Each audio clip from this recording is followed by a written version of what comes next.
And Say welcome back. We're talking about this. okay, I did actually just record.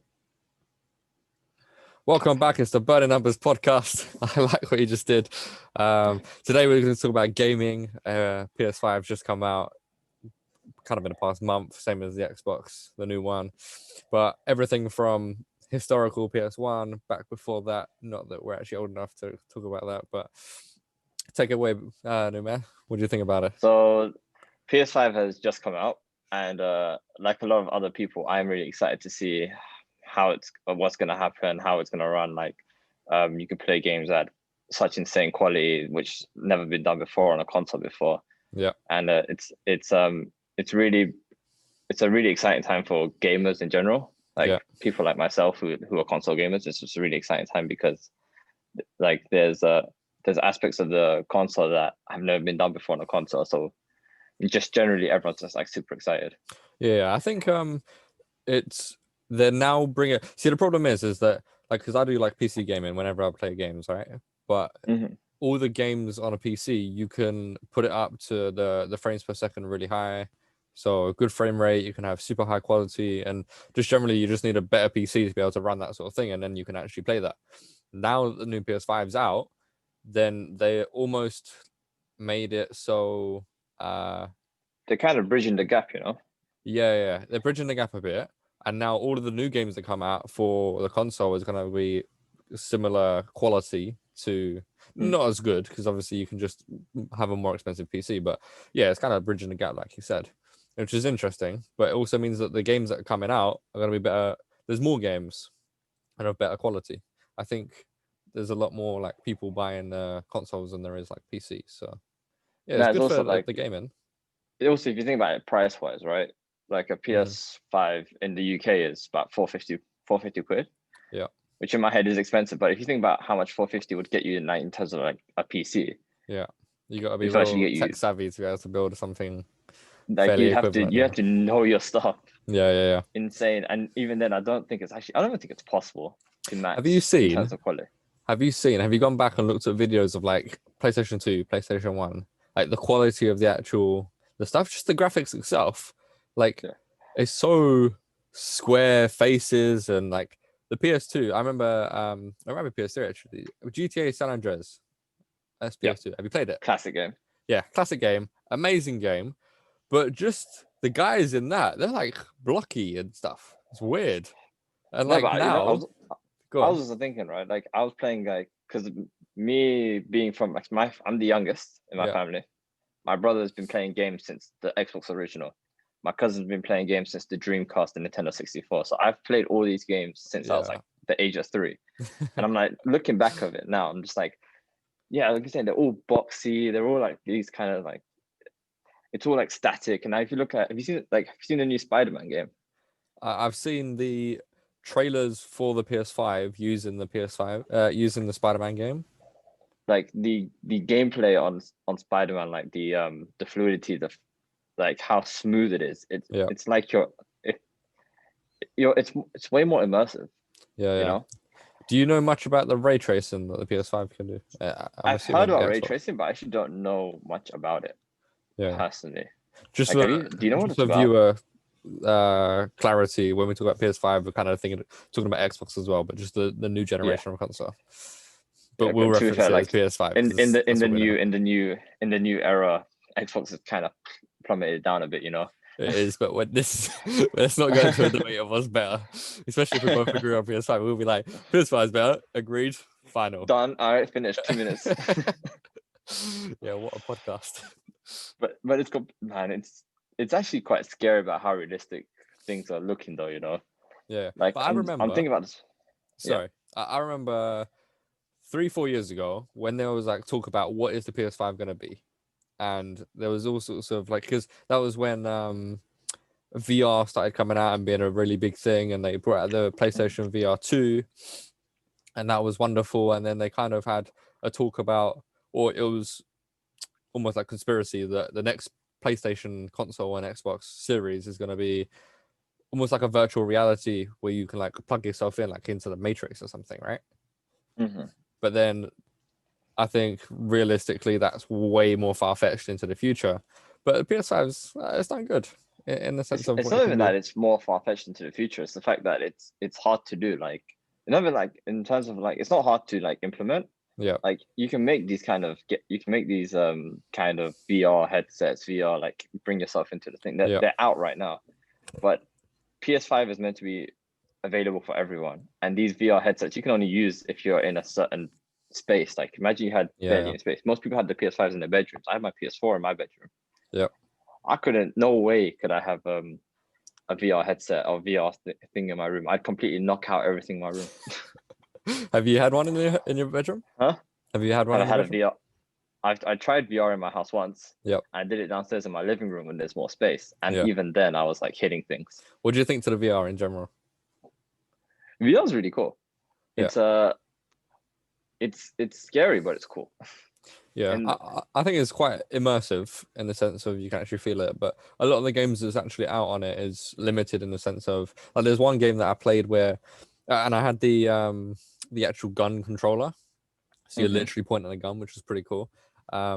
Yeah, so that, but then it was like this crocodile one where you're floating on a river and you're just shooting animals that come in to attack you and shit, which is good, but it's not as immersive. Like you don't get the movement and then the change in scenery much, apart from the actual movement that's already controlled.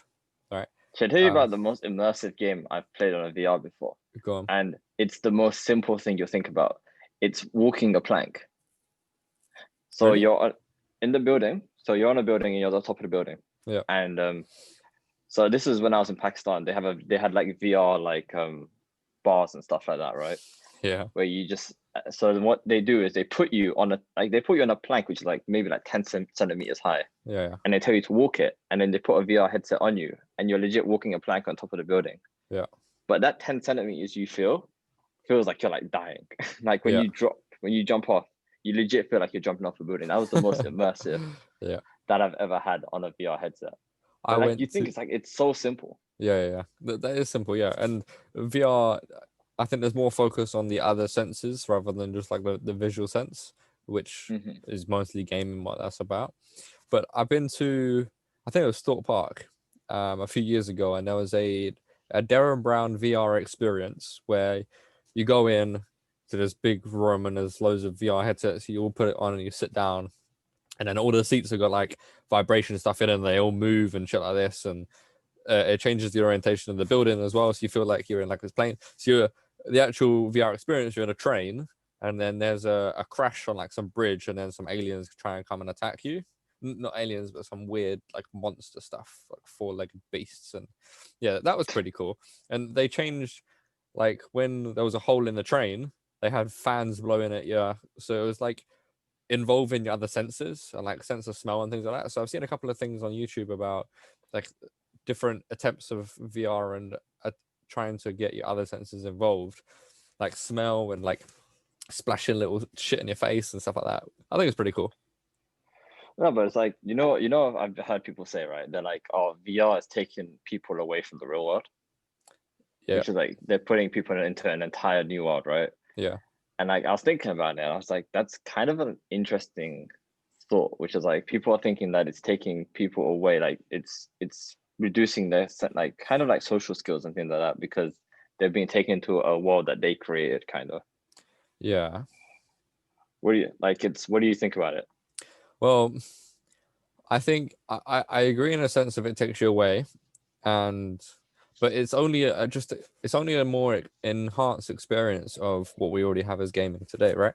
But if you think about it, if you even go back in time and you have books, if someone's wrote a good novel or a story that is really creative and descriptive, then you're going to read that and you're going to get really mentally into it and you're going to start imagining it, and it can be immersive in that sense. So if you end up spending 6 hours of that, then that's completely taking you away from the social life as well. And so what really does it matter? I in a way it could be bad, because if you immersed into a completely different alternate reality, if you like, and you love it and you get addicted, then maybe your appreciation or sense of other stuff like normal life or books, for example, is going to be a lot lower. So maybe that will like completely And destroy also, other forms. you was about having virtual reality like in the PS5, right? Yeah. I think they've tried to put that in to the PS5 controller.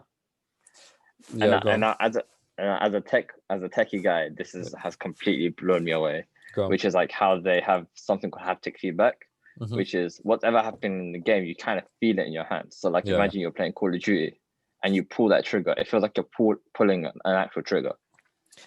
Yeah. Do you know the problems with that is though? Go on. So the problems with that is obviously the PlayStation 5 is just a piece of hardware, right?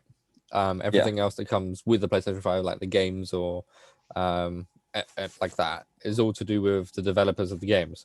So technically, there's no point in developing the PS5 unless you've got a whole bunch of companies that want to make games for it, right? So for example, you know, in the PlayStation 4 controller, you had the touch pad, and that was pretty cool. Like how when they brought that out first time, it was like there was quite a lot of use for it, but then all of the games that come out didn't use that at all. And so that was kind of just like a waste of space, waste of idea, waste of technology, if you like. With the haptic feedback, like you said, it's amazing in the sense of, yeah, you can feel the actual gun almost, but will the actual companies in the games use that in the games, right? I think games so gaming companies and console companies do work hand in hand. They do, yeah. But just the touch pad is an example of where it was a good invention idea implemented and not used. No, so the thing with the touchpad was that if you think about how games are happening right now, like you think about your big games, like it's hard to implement the touchpad in it. They just use that as an extra button. Whereas something like haptic feedback is so diverse in a way, like it can be used for different things. Like it's not just the triggers; it's like it's the controller. Yeah. In general, so like I think in my head I think it's a very promising feature, and I think it's going to be used. You know. I think it's amazing. Yeah, I love it, and I probably at one point in the future I'm going to get PS5 and have that. That is a completely different thing that tops the PC, right? You don't have that haptic feedback on anything. So unless they start bringing that out for mice, whatever you want to call them, unless they start bringing that out, then maybe consoles got a little edge there. Well, PlayStation 5 has. Do you know if Xbox got anything like that? I've only cared about the PlayStation since I got the PS4. I've not actually read into the PS5. I mean, the Xbox Series X at all. Yeah, the only thing I know is that it's a smaller console. What like physically? Yeah, like the PS5 is generally just a humongous console. Like even I'm worrying because I'm gonna probably get it around next year when it's easier to get. Yeah. And like I was looking at it, it's a completely huge console. Like it's huger than anything before. And it's like the Xbox Series X is quite a decently sized console, which is one of the edges it has in general. Have you seen the PlayStation 1 recently? Like the physical PlayStation 1? I've seen the PlayStation 2, not the PlayStation 1 recently. Okay, but even PlayStation 2, like the slim version, they are tiny consoles. Yeah. And they got the bloody flip up thing that you can just place the disc inside. It's crazy, man. No, you know what I'm thinking is crazy?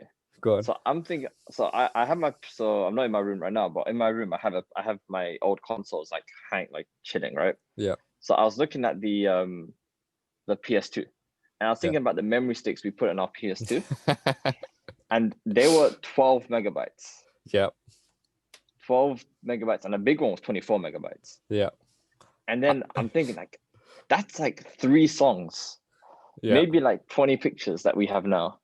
And now you look at your pictures are really high definition. If that's 12 gigabytes, yeah. But yeah, go on. No, not 12 gigabytes, 12 megabytes. 12 megabytes? Really? Megabytes. I remember the PlayStation 1 had memory cards. They were like this big. You plug it in, obviously. And those were like 2 megabytes. They were 2 gigabytes, I'm pretty sure. You're gonna have to do a Google search now, aren't you? I'm gonna do a Google search. No, but I remember PS2, that. I remember, right? Memory card. The Tomb Raider game. The Tomb Raider game, my mum and dad used to play it when I was little, and they didn't have a memory card at the time, so my dad used to play the Tomb Raider through the story mode, and then when he'd have to stop to go to bed and then go to work, my mum would spend the time when he's at work getting to the point where he was in the game so he could continue. So my mum just become an expert at the game, right? and then my dad can continue the story because they didn't have a memory card yet. But yeah, that's mad. I've done a quick Google search. Go on. A standard PlayStation 2 memory card has an 8 megabyte capacity. Megabyte. Right, yeah, mad. That's what I'm saying. 8 megabytes, I think generally is 3 or 4 pictures. From a standard phone. Standard phone, maybe, yeah. From a new phone. Which is that is crazy. Yeah. Because like now we're working with like 900 gigabyte super fast SSDs. Yeah. And you're just thinking like, it's just like look exponentially how much higher it's got. Yeah, and I mean, in my PC, I got M.2, 500 gigabytes, which kind of I have to delete games like 90 gigabyte games just to actually continuously use that for the new ones. So that's rather annoying. To be fair, one good thing about a PC is that you can always add more. Yeah, easier. So like my brother has I don't currently have a PC that's for gaming, but my brother does, and I was looking at his case. And his case has extra slots for memory when he needs to buy extra memory. Yeah. So he has like, I think he has 4 SSD slots. Yeah. And he's using 2 of them up. Yeah. So then like it's so customizable. It's actually quite like I'm wondering like did you build your own PC? I did. Yeah. How did it feel when you're building a new PC? What do you mean? Like actually doing it? Yeah. It feels great until like yeah. But until you turn it on and something's not working, you're like, shit. And then the first time I built a PC took me like 6 hours straight. And then really, the thing I don't like about PC is you have to build the PC for the games you want to play. On the console, the games are built for the console that you already have, right?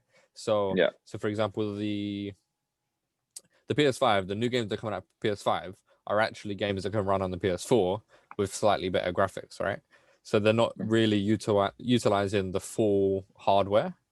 And that's why we have like drivers and stuff to let you be able to use the hardware that you have better. Basically because time's gone on and technology has improved. But so for example, now all the new games that come out for PS5 are not going to be utilizing it completely, and so the games that come out like in 6 years are going to be so much better than the games that are coming out now, right? So I would need to upgrade my PC now because all the games are getting better and utilizing the better technology and stuff like that, which is annoying. Rather than if I had just a PS5 console that's going to be done until the next generation. But to be fair, I think the thing about a PC is that it's also a PC. It's not just for games. I love that fact. Yeah. Which is like, because like for me, I have I play on my console, but I have to hook up my desktop. Like my desktop isn't even a desktop; it's a laptop. Yeah. So, like for me personally, I think I prefer having a console and a laptop rather than having one entire PC. Yeah. But I think that's because of generally like my lifestyle, which is like I'm always like I'm taking my laptop everywhere. Like I can't take my PC everywhere, you know. Yeah. You can. On that note, actually, have you seen? Go back to the VR. Have you seen the VR, the backpack PCs? You get a fairly large backpack PCs. Yeah, you get a fairly large battery, and then you have it's like kind of like a laptop, but it's on your back, and then you got the VR attached, so the VR comes over like a headset, and then that goes on you, and then you can physically walk around with your PC like a HTC Vive or something. That is that? Insane. It is mad, yeah. And it's like how heavy must it be though? That's the thing. Yeah, I'm not sure how heavy. I think it was like 5 kilograms or something. They made it pretty light in a sense, but it doesn't mean that you are hooked up with a wire towards your console, because obviously your console you're gonna trip over and shit like that. You don't want to be pulling out your 450-pound PS5 because you've tried to like headbutt a ball or something. Yeah, That's true. Yeah, like it's dodged some flying bullets towards you. No, because like but the thing for those ones, like, what about like just having like aren't there like gaming laptops that like super high powered to be able to like run things like that, you know? Can fly. It's like I've seen gaming laptops that are like legit complete monsters. Yeah. That people use. Like, wouldn't that just be an alternate for having an entire full-out PC? Yeah. Of course, yeah. But you need a bigger battery that obviously is going to last a lot longer as well, right? That's one thing I read about gaming laptops, which is like their batteries are just depleted because of Yeah. how much power they Yeah. they have. Unless you have like completely like the like 10 centimeters thick laptops, Yeah. then you're pretty much screwed. What screen do you have? Because the PS5 is going more 4K. Yeah. It's more like a standard rather than 1080p. So for me, like I think in terms of like I think gamers in general aren't really worried about the resolution, but more the frame rate. Yeah. And the frame rate on the PS5, I think it's either 120 or 144. I can't remember, but it's super high. The frame rate is Right? 60 FPS for 4K. That's the kind of standard that they're trying to get to. I'm pretty sure you're gonna do a Google search on I'm going to do a quick Google search, and it said the one of the best things about all the power AMD is bringing to the PS5 is the console's ability to play games at 4K at 120 frames per second. Oh, mad. Yeah, but the Which refresh rate is of a lot of TVs are not that. I'm pretty sure. I think a lot of actually wait, to be fair, are people playing on? Yeah, I guess people are playing consoles on TVs more now. Yeah. I mean, even my Because monitor I got an old Acer monitor for my PC. That's only refresh rate of 60 hertz, so I can't play any games more than that. but to be fair, you're still maxing out what you have, Yeah. But the one thing about the 4K 120 frames per second is the wire, the HDMI cable, that the display port you need must be insanely powerful, like insanely. Yeah. Like if you break that, then you're screwed. Yeah. It's mad. But like how much are you spending to get another wire to be Yeah. able to output something so insane? Because You know, like even like go on. I'm saying even like laptops, like I know like my brother used to have a gaming laptop, and when he used to output that, he kept that wire sacred. Mm-hmm. Because if you screwed up that wire, it would cost him a crap ton to buy Yeah. another one. The one thing I like about PC is when you are a PC gamer, you learn a lot more. Like it's more learning involved because you got to go download the games, and then the game doesn't work, and then you got to learn why it doesn't work, and then fix that problem, right? PS5 is like everything's on a plate for you, like consoles. I mean, everything's just on a plate. Everything's you just stick the game in the console on. You just like download it on the PlayStation Store, and then it works. We've got overheating issues that you have to worry about if your PC is not up to spec, or if something's not working and it just cuts out. You got to find out why, and it's probably one hardware issue is bottlenecking, right? So I think there's a lot more learning involved, and especially if like you're building the PC, then you got that, and then updating drivers. You don't just have this update that's sent out by PlayStation that says do the update or you can't go online. you know, But that's yeah, one thing that I realized. A lot of PC gamers know a lot about computers, they know a lot about like computers. Yeah, how they run, how they work. Like for me, like I learned more about computers in my degree, but like all my friends that are PC gamers, just like if I have an issue, I'm like, yo, I have this issue with my laptop, and these guys have had that issue 100 times before. yeah.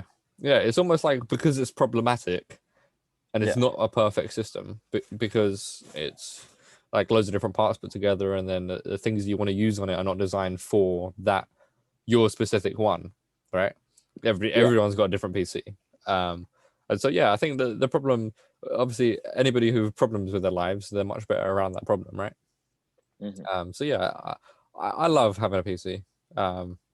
There is limitations and stuff, but No, because like I remember, like I've played a lot of PC games yeah, before because I told you about my brother, which is the one thing I realized though is I feel like people who play on PC are way more dedicated to gaming than anyone I've seen before, which is why I think consoles are there, but it's more for a casual aspect of gaming, which is like the reason I have a console isn't yeah, to like completely like play games like professional like to a high level. It's just for me to chill and play with my mates. yeah.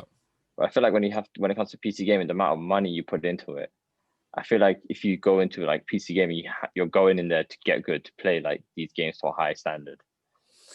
I don't know. I mean, if you look at MLG gaming, um, and like just the whole esports industry, the consoles are pretty big in that.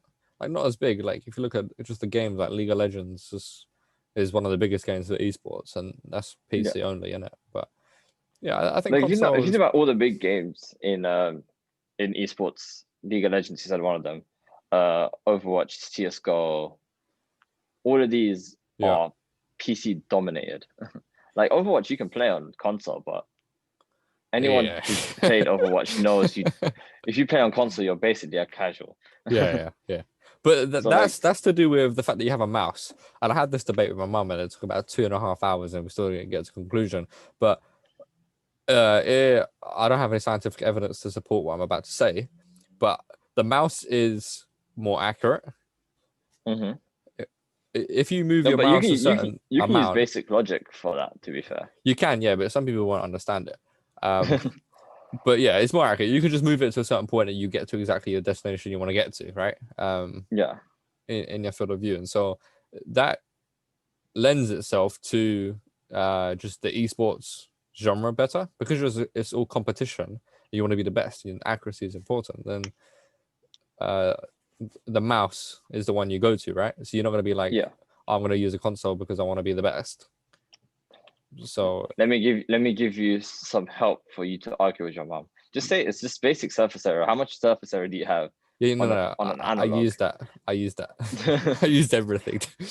Don't worry. Sometimes not because of someone's intellectual capability, but just things don't get across to some people. Like some things that I've had people try to explain to me before, and I just gone way over my head or something.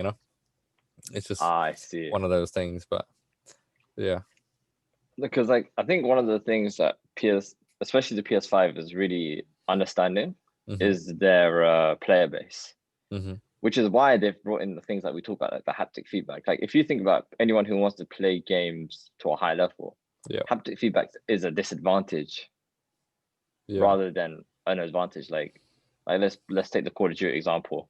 yeah. Pulling a trigger on a controller is way easier than pulling a gun trigger. But if they try to emulate a gun trigger, On the it's controller, gonna make on a controller, it's gonna make your gameplay worse. yeah, yeah, Like so like I think PlayStation are really understanding their player base and their like the people who they're selling to.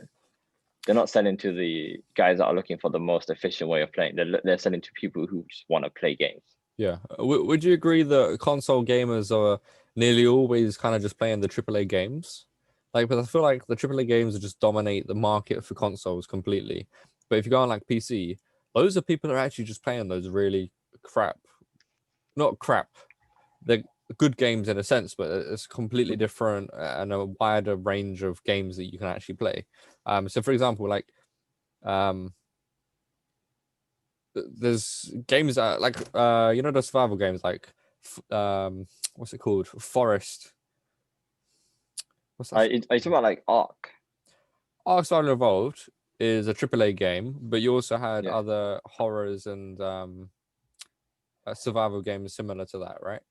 Hmm. I don't know, I Yeah. can't remember what they're called. Like one is I called, think I I know what think you're it's called talking about, to Forest. be fair. um Yeah. Even like DayZ, that would be classed as probably like a double A game or an A or a B, like there's not too much money that's gone into it, but a lot more PC players play the games that are not Hmm. as known.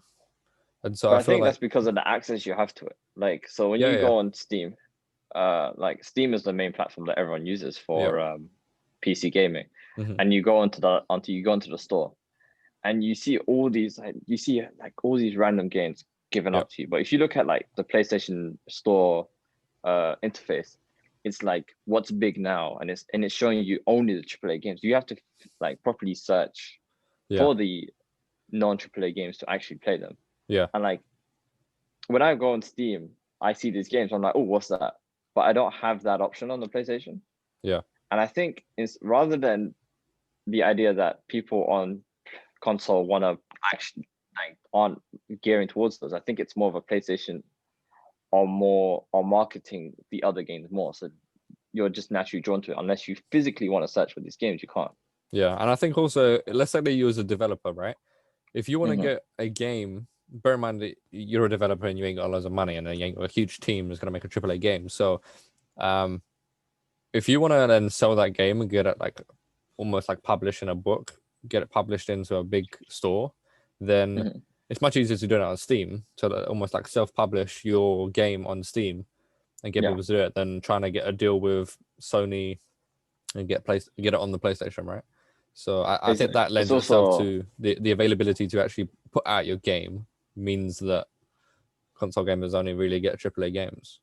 And also, I think developers in general just understand how, like, you have PC feedback, right? Which is like your WASD and things like that. Yeah. And that's much easier than your usual, like, if you release a game on like the PlayStation, you have to adapt your game to the PlayStation hardware. Yeah. Which I think in general as a developer is much harder. Probably, And there's way less reward for it. Yeah. So I think in general it's much easier just to have everything put on to like, if you want to just start off as a developer, to have your games on a PC. Yeah. Because in terms of development, it's just way easier, and the reward is, I wouldn't say it's greater. Like, if your game hits on the PlayStation, you're getting way more, but it's like your what's the word for it? Is it like, I want to call it risk? I'd call it more reward to work. yeah. Is better. More, yeah. But I don't really know much about developing, to be fair. I don't either. That's not really a field that I've really gone into. I find it interesting. So I know a few people that have like middle to high end PCs, and they build the PC and they're like super excited, amazed. Yes, I got this, and PC gamers like to talk about what their hardware is rather than consoles. Are just, I got a PS5. Yeah. But all these PC gamers, a lot that I know, a number pulled out, 80% of the PC gamers buy really expensive PCs, and then they they play games that are not very hard to play. So, for example, League of Legends, you can run it on like a shit PC, pretty much. You can run it on a flipping toaster. You can run it on a toaster, right? Doesn't matter what you got, you can do it. But loads of people buy top-end PCs and then go and play these simple games. I find that interesting. And I kind of did that myself. Like, I bought the hardware to be able to play decent games, Witcher 3, for example. And then just play games like League of Legends or...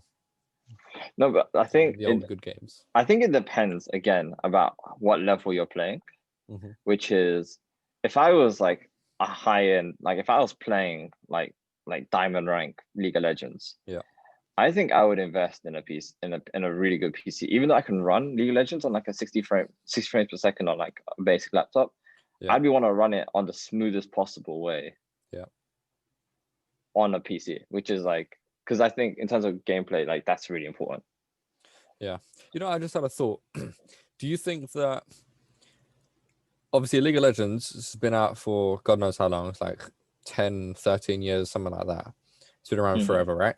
Do you think that the fact that it's easy to run and it doesn't require all the hardware, updates and things like this, that's a really a big pro for its ability to last that long? So let's say you have like just Call of Duty. All the Call of Duties don't get updated because a new one comes out, right? But if they did just update that, then they would probably make it more graphics intensive. Because you could just say that the new Call of Duty is an update of the previous one. There's no nothing dramatically new about it, right?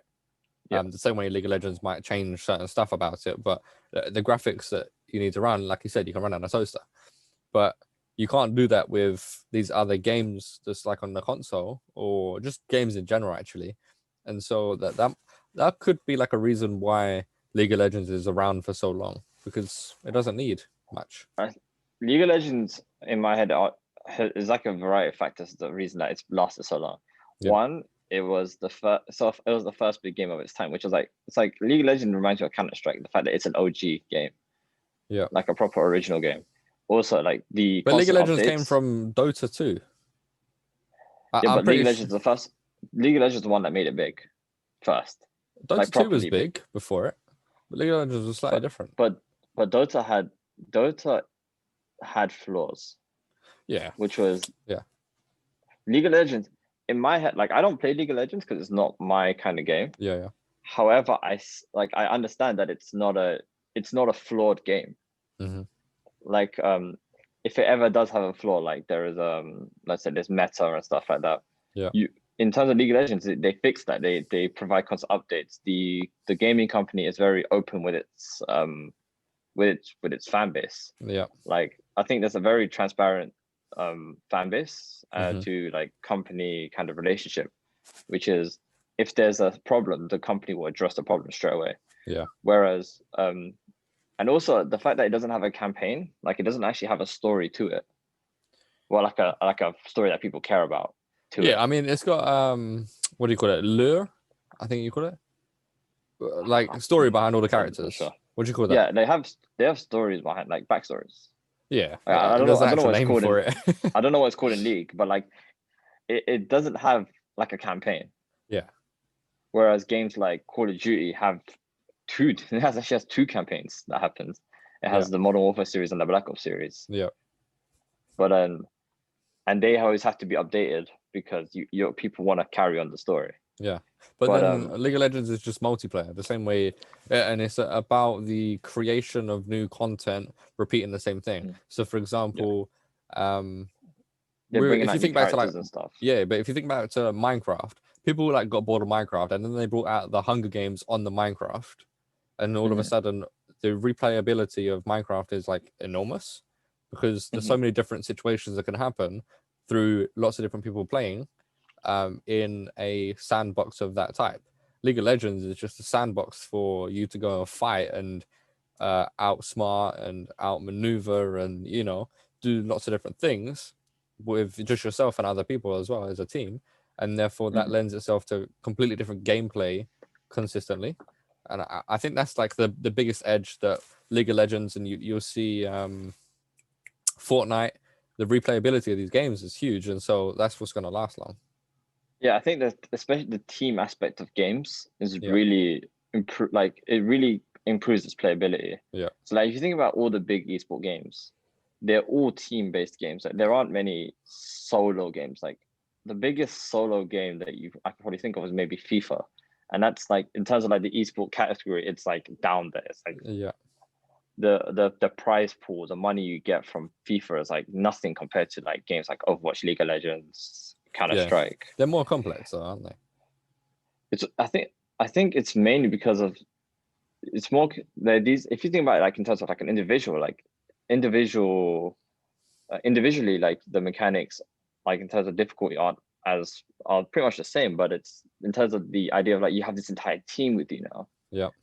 Which it brings in like different strategies. You can try different things. You have all these new tactics, things like that. And I think the light's turning off in my room. It's telling us to go away. Go away. No, but it's like all of that kind of stuff together makes it so immersive, so fun to play. You know, if you understand what I'm trying to say. I guess so. Well, it's like sports in general. When you have a team, you have so many different ways of doing something. Yeah. It's more complex in that sense, and that brings entertainment in that sense as well. Like the fact that you can do something with someone else rather than just like there's only so much you can do by yourself, right? Or like if you think about a musician can create lots of things by themselves. But then if you add another dynamic, you get some drums with a guitarist, it becomes almost more exciting, and it also lends itself to other fan base in that sense. Like you can just like one player, or you could like a whole team, and you could like individual players, right? Yeah, I think it's good. Just to cut it here, but what do you prefer, PC gaming or console? Console gaming. Console. What's the reason? The reason being it's PC game is more expensive to do. Depends on how you do it, but yeah. It's just more expensive to do. There's no depends, no nothing about that. Right. It's console gaming is it's more of I like the experience more. Okay. I prefer to have PC for work and then console for my own time. Like I prefer to separate the two. And then also it's more chill.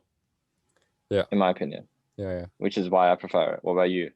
I could argue for PC. I like using a controller for games. So sometimes I play a controller on the PC, just attached to the PC. So I like the controller. I think that's a slight edge in it's just like the way you sit. If you're sitting like that or you're sitting like this at your desk, right? it's a different style of playing, and so sometimes I prefer the PC, and I'm also able. You're gone dark, man, but it's all right. Yeah, I can get a controller and use it. Wait, Oh oh, my god. I didn't like it. Yeah, you could use the controller on the PC, which is wonderful. But yeah, we're gonna cut it there. Get back to us in the next one of the Burning Numbers podcast, and we'll speak about a new topic.